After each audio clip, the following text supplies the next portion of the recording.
যিনি দুনিয়ায় বসে মালিকের সন্তুষ্টি অর্জন করতে পারবেন, তার জন্য ওই কবর আর অন্ধকার থাকবে না, থাকতে পারে। আর যিনি দুনিয়ার মায়া মমতা মোহে ওইটা ভুলে গেছেন যে আবার মালিকের কাছে যেতে হবে, তার জন্য অন্ধকারই থাকবে।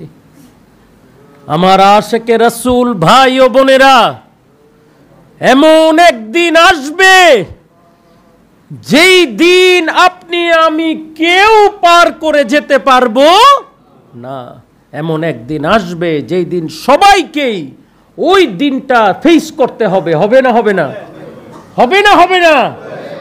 প্রত্যেকটি মানুষ, ধনী গরিব উঁচু নিচু, প্রত্যেক মানুষকে ওই দিন ফেস করতে হবে। কোন দিন? শেষ নিঃশ্বাস দেহ থেকে যেদিন রূহটা বের হয়ে যাবে।